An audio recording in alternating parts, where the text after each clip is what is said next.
generating awareness at the top to interest in what you're doing, then to the call to action, then you can really use every strategy to help with things like converting to your call to action, which could be a Zoom or a phone call. Hey, this is Paul, founder and president of Giant Jackson Media. I'm going to jump in to this idea of resonating with your prospect as you're trying to get them on a Zoom or phone call. Let's go jump in. You're going to love this one.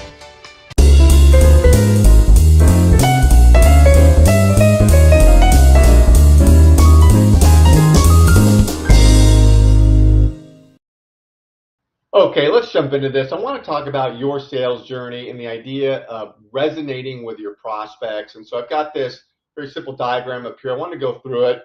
And we're all trying to humanize our interaction with prospects and build knowability, likability, and trust. And what's important is you understand the sales journey and really your sales funnel from top to bottom. And when you understand that, generating interest, awareness at the top, getting into your call to action, and moving somebody down through the journey and the buying process, the more you understand that, the more you can be strategic about how you handle every step of the way. And so for this one, I want to focus on your call to action and resonating with your prospect to help you get more conversions to your CTA, which is most likely a phone call or a Zoom as you get one-to-one with somebody.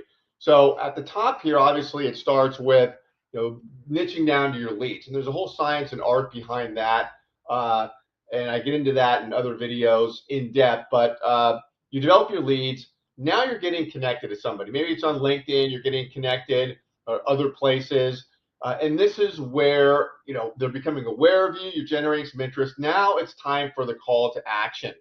And we all know ways we can reach out to get somebody, request a phone call or Zoom. It's, email. Maybe you're sending a video. Again, there's a lot of science and art behind video messaging. Maybe it's a direct message on LinkedIn. So you're reaching out. And this is where there's a bottleneck in the process. Everyone's going for the CTA, phone call, or Zoom. So there's an oversaturation there. And you don't want somebody just to delete that away because it's so early. You still don't have the knowability, likability, trust factor going on. It's, you're moving in that direction. So before you just go out there, boldly and cold, hey, let's get on a phone call and, et cetera, think about how you can resonate. By this, I mean, we all obviously got to develop a dossier on our prospect, which is really what do they care about?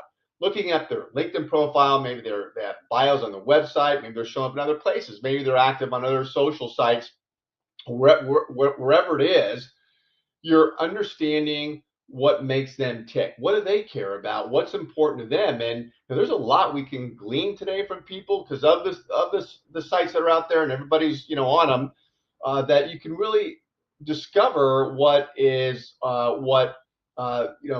moves the needle for them. And so here's some examples of what I mean. I'm just going to page down here.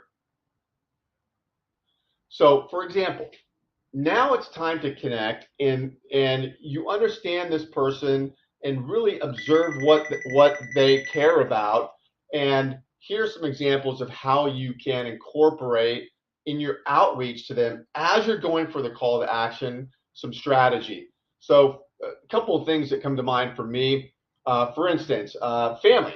So I'm a big family guy, 4 kids, and something important. It defines me in many ways. And I oftentimes will see on profiles as I'm doing research on people I'm reaching out to that they also are putting front and center family stuff, and it's a big deal for them. They have kids graduating from college, and they made a post about that. I mean, all that's out there for a lot of people. And immediately for me, it's okay. This is going to resonate with them, knowing that I'm a family guy too. And so I'm not shy about letting people know I'm a family guy. And especially when I see there's a connection with others who also are putting that out there. And it's just something where, okay, it just is different. It's something that obviously going to resonate with them and attract them to paying more attention to my outreach. Instead of deleting it right away, I pull them in. And we all know we got about 3 seconds to capture somebody with an outreach. And so you want to grab their attention. So family is an example. There's memes. There's plenty of memes out there that are great and that are relevant. And I don't mean getting, you don't need to get silly and create your own memes or something like that. But just, memes can be a good way to develop some rapport. I mean, maybe somebody's putting out there, they're a big college football fan with their college, and it's college football season, and they're all in tune to that, and a lot of people are letting you know about that stuff. And so there are some great college football memes out there related to different universities, as an example. And all of a sudden you can resonate with them. Maybe you're a college football fan too, whatever the case is.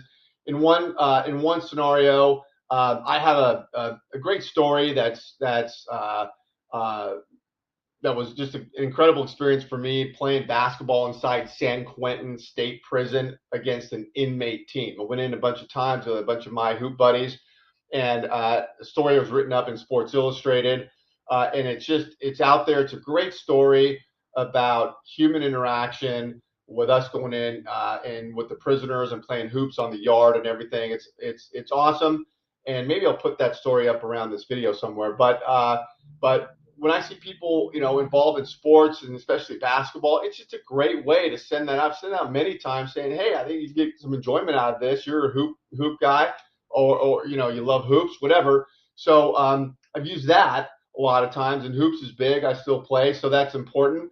Cars, I've bonded many times with prospects and clients over cars. Me and my son, love cars, and he works on cars, and people have a love for cars and collect cars and so forth. And that's a great connection point.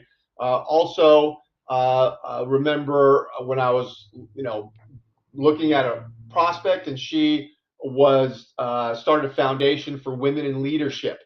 And I'm raising 3 girls and a boy. Those things always stand out to me. And so I mentioned that in my reply to her as we were, moving along the process to try to talk is, hey, I notice you have this foundation, women in leadership. I have 3 girls I'm raising. Those things are always important to me. My girls have been in leadership positions in high school and college, trying to make a difference. Love to hear more about your foundation. And just, obviously that's going to resonate, something important to both of us. So as you go through your process of prospecting, we're all trying to humanize it, personalize it, and somebody ultimately is going to do business with you because of you and that human element. And so, as you think about this and think about how you can resonate with your prospect, it's going to make a world of difference. And as I do this, I see my conversions get higher and higher, focused on this issue. Okay, hope that helps a little bit. See you next time.